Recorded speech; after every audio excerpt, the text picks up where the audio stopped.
Hello YouTube, my name is Joe, and today we're talking Ken's bolt-on hooks. Busy day today. Boy's out working on his new truck. We're trying to get these mounted. Got some apples to process today, but I need to get this done.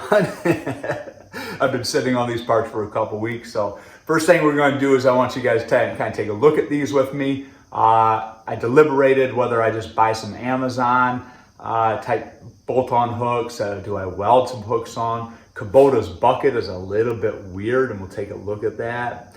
And so finally I just went and said, you know what, I'm going to support a person who's supporting other people, and I'm going to spend a little bit of extra money to have something done for me. Sometimes we just got to do that to support other people, because I think it's a good thing to do. So this is what I have. This is the bolt-on hook, and you can see that it's got this riser block, and that's a 2 13/16 inch riser block.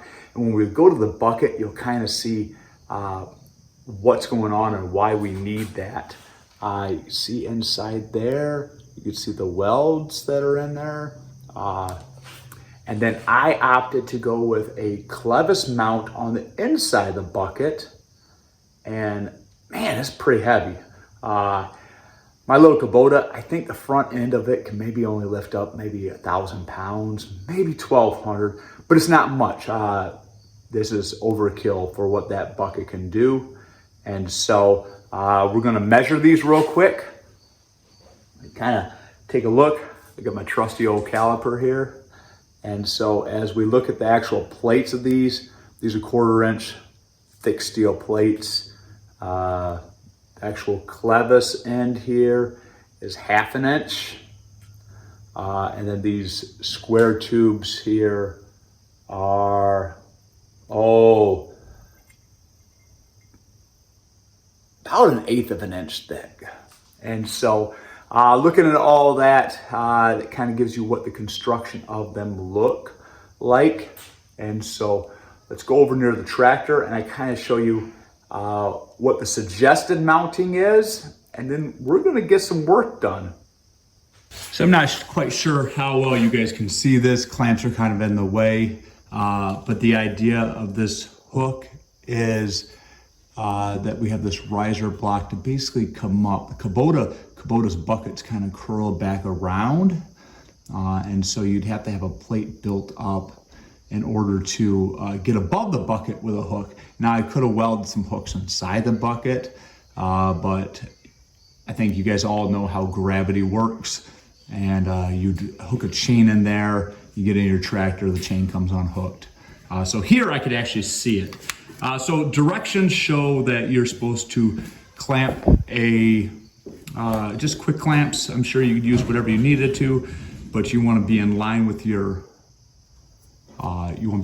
cylinder, and then using some quick clamps to make sure that you're back up against that lip of the bucket, and then down and nice and square here.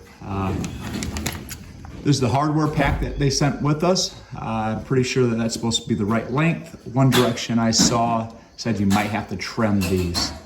And then it does come with a drill insert. And so that should go right in there. You don't want to use these actually for drilling, but more from just marking that spot. So I'm gonna get some stuff laid out here, and then we're going to start to mark our holes, drill our holes through, and complete this task. Quickly realized that as I was doing this, that I work a lot better when I don't record. And so you just seen my little intro, my measurements. So let me walk you through how I accomplished this task of mounting these. The directions were pretty good. They're not perfect, but they're pretty good if you read through them, of course, right?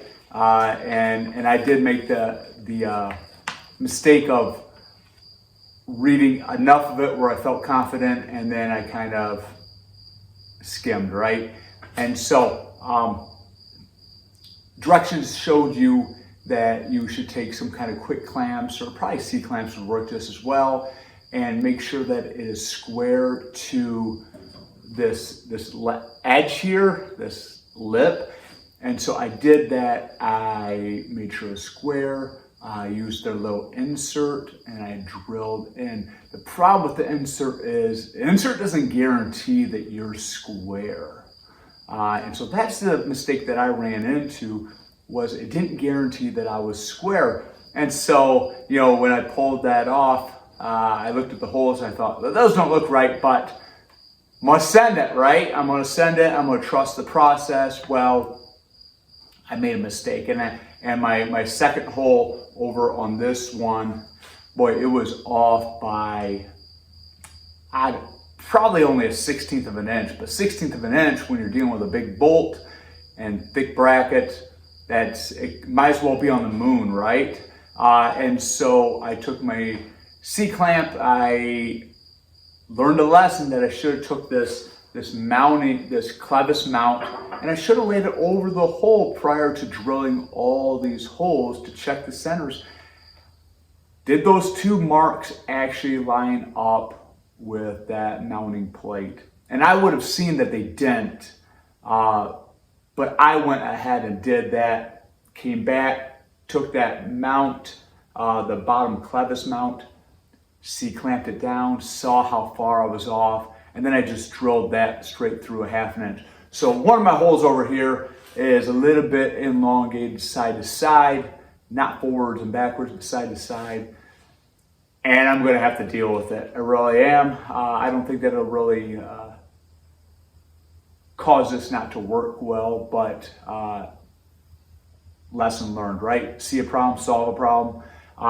And so in this situation, when I went to this side, prior to even drilling any holes, I was able to take this bottom plate again, and I laid that on top. Oh, okay. I see one hole is in good shape, and the other hole is off a little bit. So then I was able to just use a center punch, pop a good hole, nice dimple. Now my holes are straight. My holes are lined up, and that's my piece of advice. Do that process, because that centering, it helps. That little insert definitely helps, but it doesn't guarantee that you're straight. And so, lesson learned, right? Pretty impressed with the construction. Now, why did I buy these? My Kubota is a 2010. Really prior to skid steer style attachments, quick attach on your compact tractor. So it is a pin on bucket, which this little lip, you can put a chain hook on it. I've done it, but it slides back and forth. It's not very guaranteed. This summer, this season, we've been raising a couple hogs. And so, and I've been quiet about it, mostly because I don't know what I'm doing. I've struggled with them. They got sick. They were sick when I bought them, come to find out. Nursed them through that, had to do the antibiotic thing. And they were slow growers. They're pretty big now, but if you've ever raised hogs or animals, processors are hard to come by. Or they book out so far that basically end of April, I can get a butcher date in 2023. And so this is one of the pieces to the puzzle. I need a way to lift and transport a large hog. And I'm guessing they're going to be in the high 200s. We'll probably be butchering in November once the temperatures drop, and then I will do one at a time, but I'll be able to hang them out in the barn overnight, do the kill, the gut, skin, the half, the whole thing, and then I'll butcher the next day. But it's got to be cold enough, and I got to be able to lift it. I can't move that big of an animal, so I'll be able to hook right on there, hook to the animal, lift it up.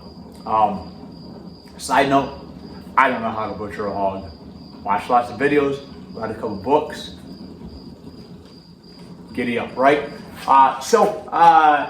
If you're sticking with me this long, I don't have any codes. What I will tell you is I found a little code through Tractor Time with Tim. So that code is TTWT. I will put that in my description, and it got me like $6 off, which I was happy with. Good purchase. Jury's still out on it. I haven't actually tried anything. Haven't lifted it. Been pretty happy with the construction. Super heavy duty, 1/2 inch heavy duty. I don't know what grade it is, but fasteners look like they're pretty stout, and so pretty excited. I've been looking at these for a couple years now, and so I decided to go with the clevis. I just went ahead and bought a Ken's 1/2 inch, or the little clevis that comes with it. Maybe that's a little silly, but I knew I could one-stop shop there. So thanks for joining me, guys. I don't know what this video will look like, but it's pretty excited to get this on and to be able to use the front of this to lift, even pulling logs out and doing certain things like that will be helpful. So hope all is well, and thanks for joining me, guys. You have a great day. Bye now.